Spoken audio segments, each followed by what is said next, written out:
Hello! Hello everybody, thank you so much for joining me today. My name is Alexis. For anybody who doesn't know, welcome if you're new, or welcome back if you have been here before. I am the author of A Journey into Truth, Unveiling Life's Secrets for Truth Seekers, and this book talks all about the last 6 years of my life, the adventures I've been on, the spiritual journey I've been on, some of the people I've met along the way, and you also get to learn some of the lessons and life philosophies I've developed along the years as well. This book will be available for pre-order on November 2nd, 2021. It'll be available for purchase on February 2nd, 2022.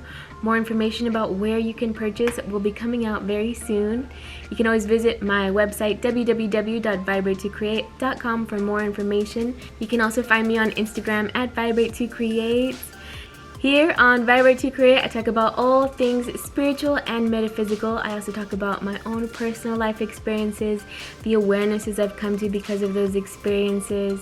I also make reaction videos to things like spiritual teachers, spiritual teachings, and I also make entrepreneurial videos letting you guys know how to self-publish your own books. So if you're interested in that kind of content, you can always click the subscribe button, hit the notification bell to be notified of when I post new videos so you never miss a video. In today's video, I'm going to be doing a reaction video. I don't know exactly to what yet, but I'm going to look it up and we'll see. What am I feeling inspired to today? Let's see. Alright. Okay, this is interesting. I just got like this is an intuitive drawing towards something. So I've just been looking, I typed in nature of reality just to see what comes up, see if anything interesting comes up. And this one here is called What is Reality? It's called The Official Film by Quantum Gravity Research. It was uploaded 4 years ago. And just for some reason, this was the one that really stuck out to me and drew me. So we're going to watch this one and see what it says. I don't know anything about it. Don't know what's going to be coming up, but let's see. It's 30 minutes long. I want to tell you about the universe. What it is, how it came to be, what its building blocks are. I want to tell you how the future creates the past, which then creates the future. But first, I want to tell you about crystals. You might be surprised to know that a crystal isn't an expensive piece of glass or a chandelier in some fancy dining room. The word crystal simply means a pattern that is periodic. Look at this checkerboard pattern. See how it continues to spread out infinitely in each direction? That means it's a periodic pattern. So that's a two-dimensional crystal. This is another two-dimensional crystal. And this is another. You can also have three-dimensional crystals. By the way, this 3D glass is called crystal because its atoms are actually arranged in a crystalline pattern.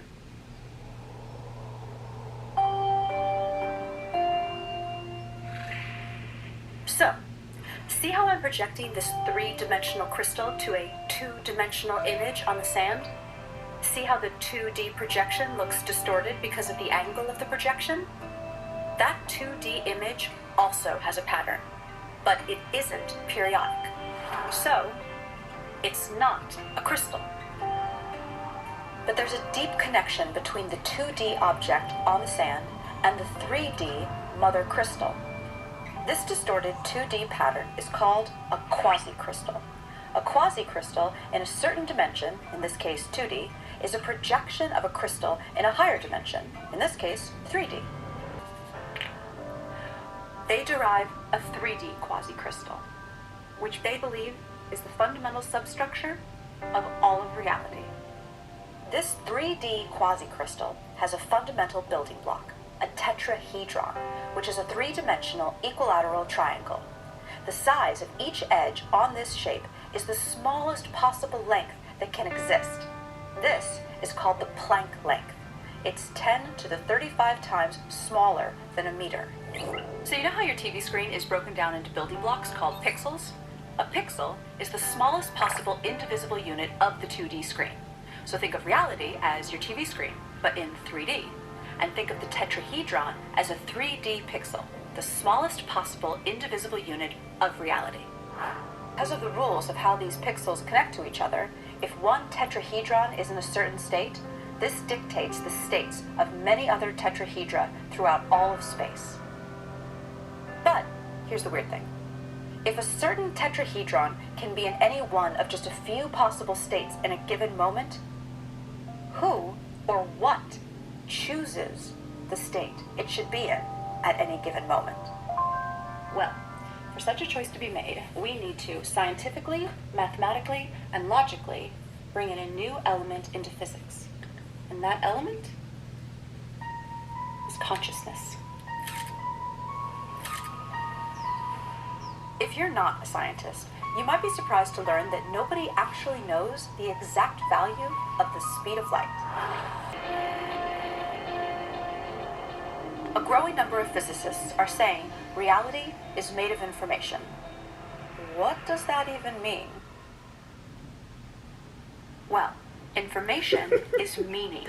I'm looking at the comments and someone said 20 days into quarantine and now I am questioning reality. In the form of symbolism. A language or code provide this kind of information conveying symbolism. A very different type of symbol is one that represents itself. Geometric symbols can do that. A cube can represent love, if we say it does. Information implies meaning, but what is meaning? Meaning is a comparison. That's what we do. But we do it so fast we don't realize we're doing it. We look at something and we match it to something from our database. We say, that is a crosswalk. That is a building, not a crosswalk. That is a window, not a building. So meaning is the perception of something relative to something else. So therefore meaning is subjective and requires choice. Can we get some dramatic music here? Because meaning is subjective, for it to even exist, it needs to be perceived or measured by some form of consciousness. Einstein showed how the past and the future exist simultaneously in one geometric object. So all time exists all the time. Let me say that again. All time exists all the time. I know that sounds kind of weird and unintuitive, but we have to kind of suspend our common sense.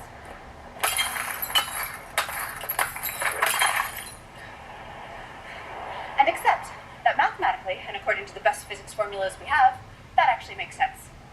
So, let's visualize the geometric object that Einstein spoke about as a block.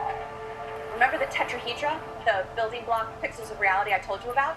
Now imagine the entire universe, everything, everywhere, in one frozen moment in time. Okay, so back to our frozen frame of reality. The entire universe in one frozen moment, one frame. But instead of a frame in a movie, it's a frame in all of reality. Now, imagine the next frame. Each frame is different from the previous one, just like in a movie.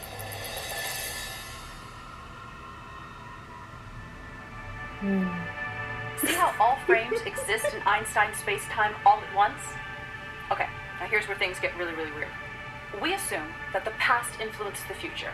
That's how we appear to experience reality. But when you look at this block, why would one side be the past and one side be the future? Why go left to right and not right to left? Why can't the future influence the past? Take away the names past and future if that helps you think of this concept. So what if the past influences the future and the future influences the past in an endless feedback loop? So then, the question is, which part of the past is influencing which part of the future and vice versa? And the answer is, all time is affecting all time, all the time. Hi, I need a drink. Me too, man, me too. Is this even possible? Can me 20 years from now influence me now, just as I influence her? What? So can me 5 minutes from now influence me 10 minutes ago, just as me 10 minutes ago influences me as a baby, just as me as a baby influences me on my deathbed? This is too weird to even grasp. But everything we know says this is the way it is. Am I stoned? Okay, so if every moment is co-creating every other moment, both forward and backward in time, then reality would be this massive neural network spanning space and time. This type of network would have one even way stranger quality than anything we've talked about so far. It would be its own creator. But the fact that all time exists all the time does not mean that the future is written in stone, and we're some kind of programmed animation or something. That's what they used to believe, though.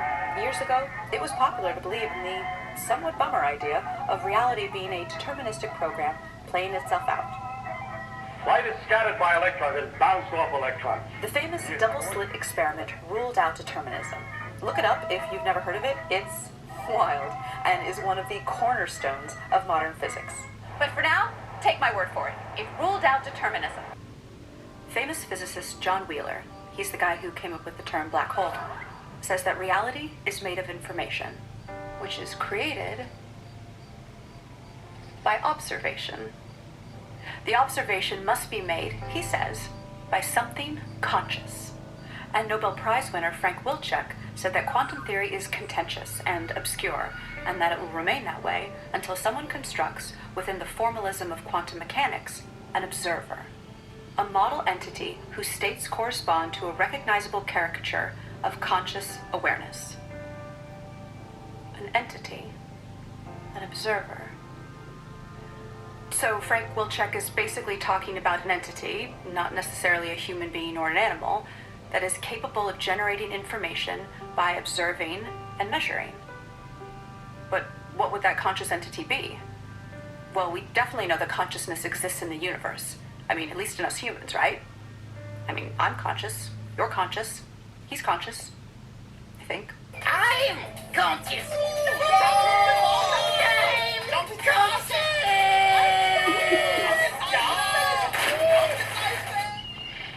Consciousness relates deeply to physics in ways not yet fully understood. In fact, consciousness is kind of like one of the least understood things in all of science. Nobody knows exactly what it is. Weird, right? So if reality is pure information, if everything, energy, matter, thought, if it's all information, then it becomes clear that reality deeply ties into consciousness in some way, as if the fundamental stuff of reality is somehow consciousness. Did consciousness and information somehow emerge in a causality feedback loop? The golden ratio appears to startling accuracies in many other ways throughout the universe, in scales both large and small. It is so prevalent that its existence simply cannot be looked at as coincidental.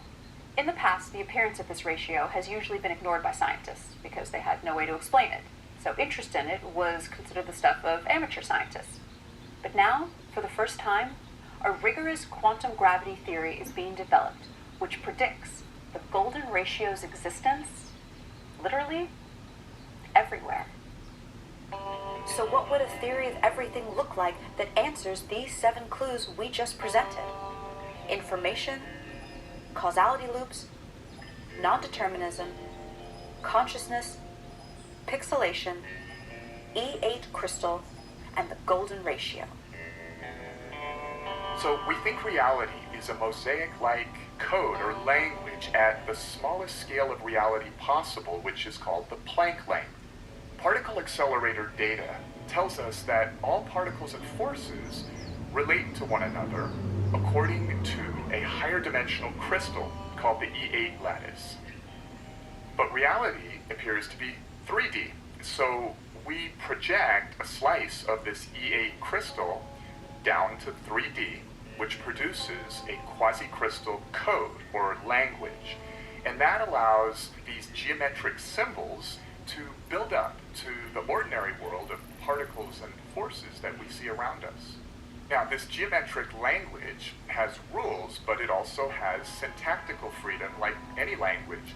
And that requires some notion of a chooser to choose the free steps in the language. Now, the notion of randomness doesn't work so well when it comes to codes because meaning starts to break down. Besides, there's no decent experimental evidence for randomness in nature in the first place. A universal collective consciousness is one answer, but that sounds New Age and religious. Now, nowadays, a good number of universe is actually a code-based simulation in some fantastically powerful quantum computer in another universe. Now, if true, then by the same logic, that other universe, where the computer running the simulation of our universe is, would also supposedly be a simulation in another universe. So the idea is This reminds me, have you ever seen Horton Hears a Who? Where the elephant finds this little dandelion and there's like a whole other world inside the dandelion. Oh, so cool, so cool. little shaky, but it's being discussed seriously by a lot of credible people. Ooh. But it turns out that a universal collective-like consciousness of some sort may be physically inevitable. Now, we don't need to anthropomorphize this idea or make it religious or spiritual. To follow why, let us start with the idea of the collective behavior of cells in your body, each a single-celled microbe living its life. A long time ago, only this sort of cellular life form existed here on Earth. These little guys were not too smart, but they did choose what direction to swim and could chase nutrients, reproduce, and run from dangerous things. They made choices with their very simple systems of environmental awareness and desire to survive. Then they self-organized into colonies that were smarter as a group and had more environmental awareness than the individuals. Eventually, animals such as humans emerged. Sophisticated forms of awareness and consciousness now float on an ocean of 37 trillion living cells, self-organized as a human being. It is specifically the laws of physics that caused electrons and quarks to self-organize into 81 stable atoms, and from there, into human consciousness. And physics places no upper limit on the amount of energy and matter that can self-organize into conscious systems. Physics allows the possibility of all the energy in the universe to eventually convert into a single conscious system that is itself a network of other conscious systems, a massive, technologically based collective consciousness. Given enough time, anything that can happen will eventually happen. By this axiom, this system of universal consciousness has already emerged somewhere in the frames of space-time ahead of us. Because it is possible, it is inevitable. In fact, according to the evidence of retrocausality time loops, that inevitable future is co-creating us right now, just as we are co-creating it. Holy When humanity crap. discovers the theory of everything, it will usher in a new age of prosperity. For example, clean, cheap energy, leading to the eventual elimination of poverty. As a non-profit, quantum gravity research relies on crowdfunding to support our Look at these scientific chills, progress. man. Even a $5 donation is meaningful and moves this mission forward. To participate in the adventure, Whoa, okay. I want to read the comments for a second. Not only is the universe stranger than you imagine, it is stranger than you can imagine.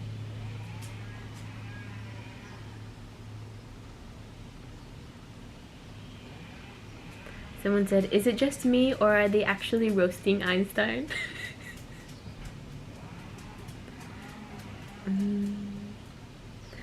Bravo, that was so excellent. I can't believe some people can think this deeply. Someone said, your mother is pixelated. I'm still laughing. LSD makes this a lot easier to grasp.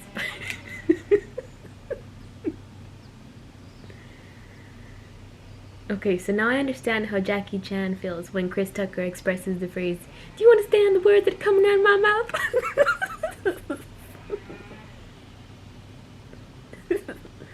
Today, a young man on acid realized that all matter is merely energy condensed to a slow vibration, that we are all one consciousness experiencing itself subjectively. There is no such thing as death. Life is only a dream, and we're the imagination of ourselves. Here's Tom with the weather. Bill Hicks on Relentless. Sounds like a few physicists have been doing DMT.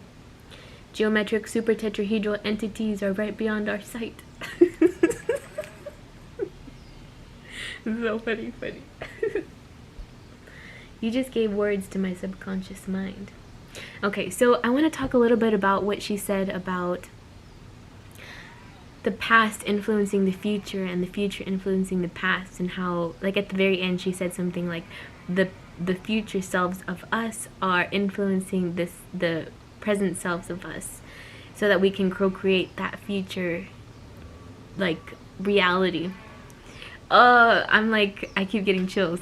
But so in the work that I am learning about, so I'm learning about family constellations. I've trained in Reiki, I've trained with psychics and mediums, and a lot of these ideas of the afterlife, of energy, of being able to form the physical reality through the energetic capacity of our energetic vibration that we create to form our current reality.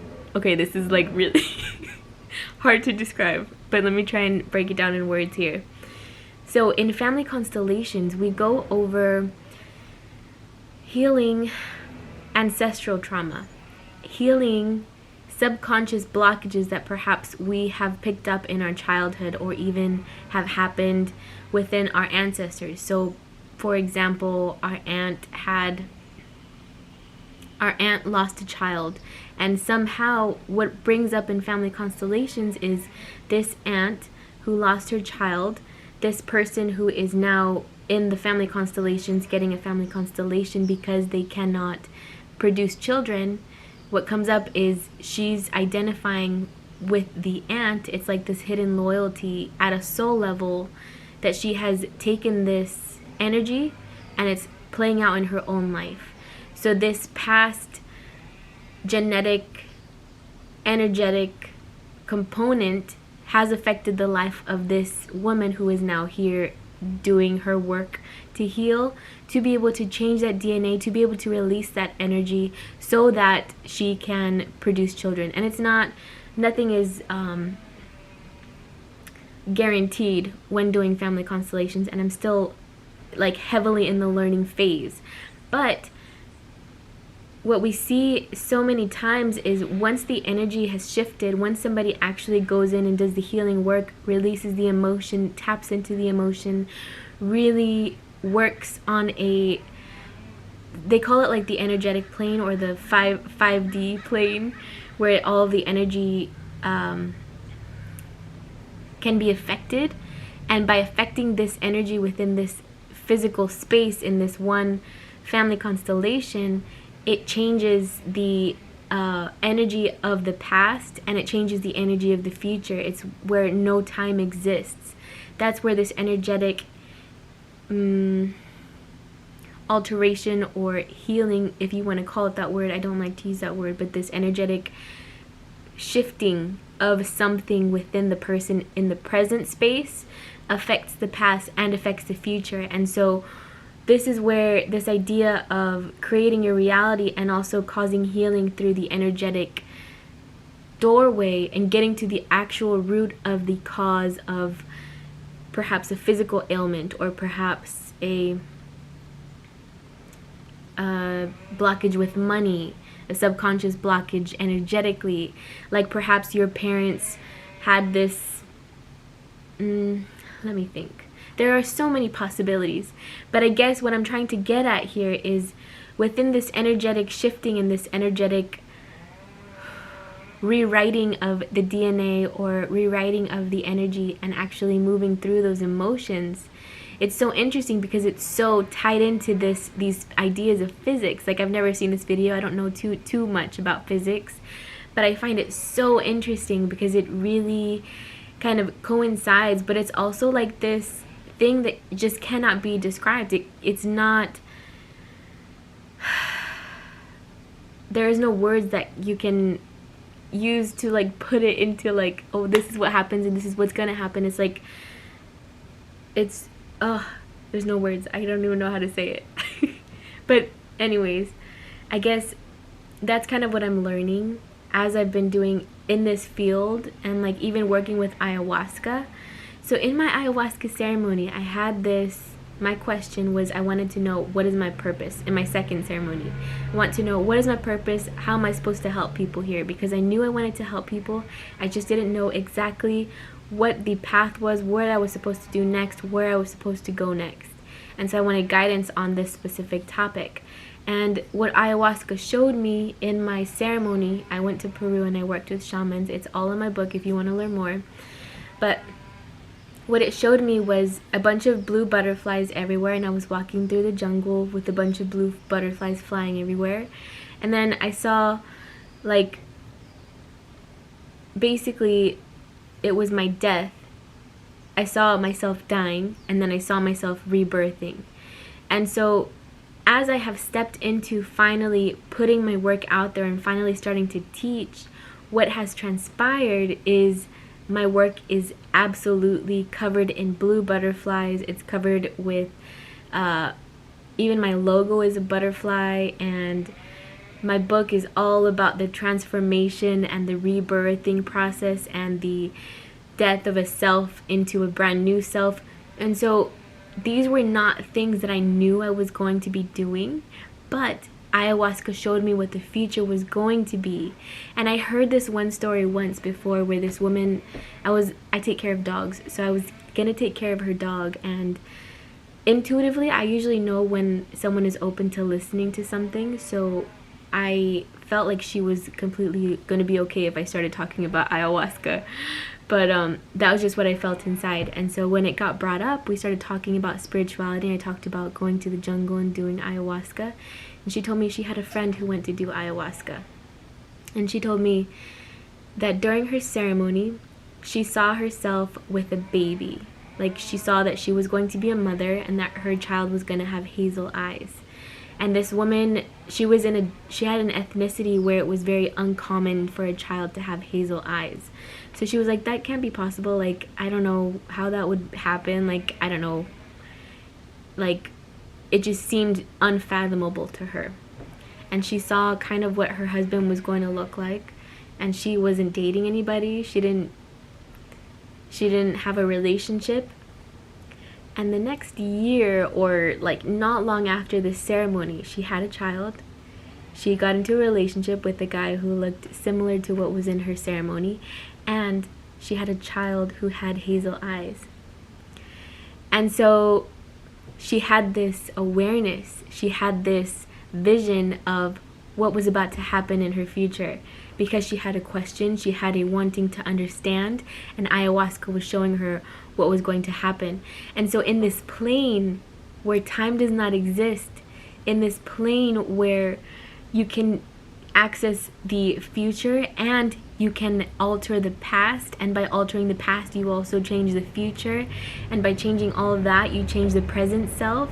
It's so interesting to me. Like, oh my gosh, I can't believe there aren't more scientists like trying to figure this stuff out, because it's like so much that we don't know, and so much that we don't even know that we don't know. Like, they're talking about that we're pixelated and we're like little pictures in life. Like, what?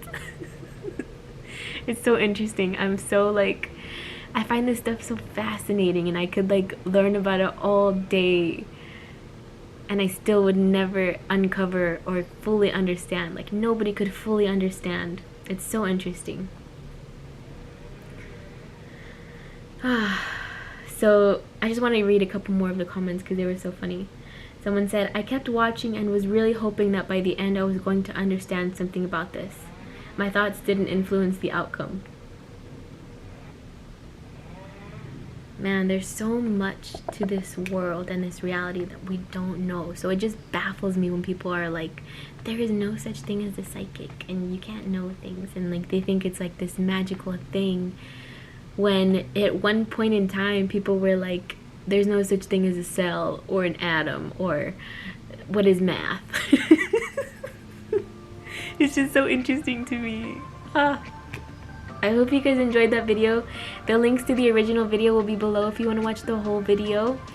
And if you want to learn more about my book, you can go to www.vibrate2create.com. You can find me on Instagram at Vibrate2Create. If you have another video that's very interesting or talks about reality or purpose or is inspirational, a spiritual teacher, anything at all, you can send that link to my email, vibrate2create@gmail.com, and maybe I will react to it. And I hope you guys enjoyed today's video. There is a new video coming out every single Wednesday, so I hope you join me on my next videos. You can subscribe and hit the notification bell to be notified of those videos when they come out. There's so much that could be said, so much that could be discussed, but it's hard to do so when I'm not talking directly to a person. But I hope you guys are enjoying. I don't know anything about who is watching or what you think about my videos, so if you have any thoughts, any questions, anything you want me to react to, put it in the comments.